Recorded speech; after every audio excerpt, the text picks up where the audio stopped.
धनगर समाजाला आरक्षण देण्यास विलंब लावणाऱ्या भाजप सरकारचा निषेध व्यक्त करत यशवंत सेनेच्या कार्यकर्त्यांनी भाजप कार्यालयासमोर पंतप्रधान मोदी यांच्या प्रतिकात्मक पुतळ्याचं दहन केलं।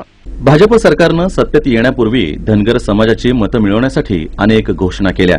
भाजपची सत्ता आल्यास पहिल्याच कॅबिनेट बैठकीत धनगर समाजाला आरक्षण देण्याचा शब्द दिला होता, परंतु सत्तेत येऊन 3 वर्ष होत आली तरी आरक्षण दिलं नाही। गेल्या आठवड्यात महाराष्ट्राच्या खासदारांनी पंतप्रधानांची भेट घेतली असता धनगर आरक्षण आता देणं शक्य नसल्याचं वक्तव्य केल्यानं या घटनेचा निषेध म्हणून धनगर समाजाच्या वतीनं राज्यभर आंदोलन करण्यात येत आहे।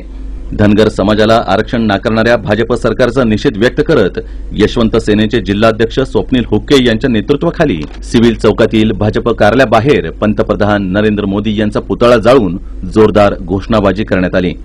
धनगर समाजाच्या मतावर सत्तेत येणाऱ्या भाजपनं धनगर समाजाला लवकरात लवकर आरक्षण द्यावं, अन्यथा याहीपेक्षा तीव्र आंदोलन करण्यात येईल असा इशारा यशवंत सेनेचे जिल्हा अध्यक्ष स्वप्नील हुक्के यांनी वृत्तवेधशी बोलताना दिला आहे।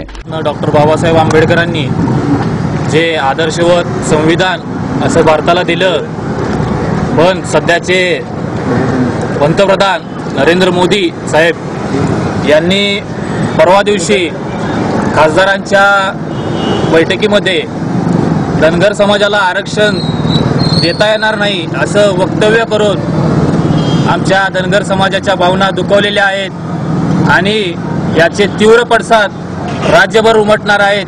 हे मोदी साहेबांनी लक्षात ठेवलं पाहिजे। येत्या काही काळात यशवंत सेनेच्या माध्यमातून तीव्र आंदोलन छेडलं जाईल अशी घोषणा करतो। भाजप सरकारनं धनगर समाज बांधवांची घोर निराशा केली आहे, त्यामुळे भाजप सरकारचा निषेध व्यक्त करण्यासाठी हे आंदोलन करण्यात आल्याचं यशवंत सेना युवा जिल्हा अध्यक्ष शेखर बंगाळे यांनी वृत्तवेधशी बोलताना सांगितलं। युवा जिल्हाध्यक्ष या नात्यानं या ठिकाणी मोदी साहेबांचं या ठिकाणी पुतळ्याचं दहन करण्यात आलंय। लवकरात लवकर माझ्या धनगर समाज बांधवांना जे काही 15 दिवसात आरक्षण देतो म्हणले, आज 15 ते 30 महिने होऊन गेले। बीजेपी सरकार सत्तेत असून देखील, केंद्रात आणि राज्यात सत्तेत असून देखील माझ्या समाज बांधवांना न्याय मिळत नाही। यासाठी आंदोलन यशवंत सेनेची एक वज्रमूठ बांधून मी व स्वप्नील भाऊ यांच्या माध्यमातून या सोलापुरात देवेंद्र फडणवीस असो किंवा पालकमंत्री असो यांची नाकेबंदी केल्याशिवाय राहणार नाही आणि लवकरात लवकर मोदीचा पुतळाच काय, मोदीला सुद्धा जाळल्याशिवाय माझा धनगर बांधव गप बसणार नाही।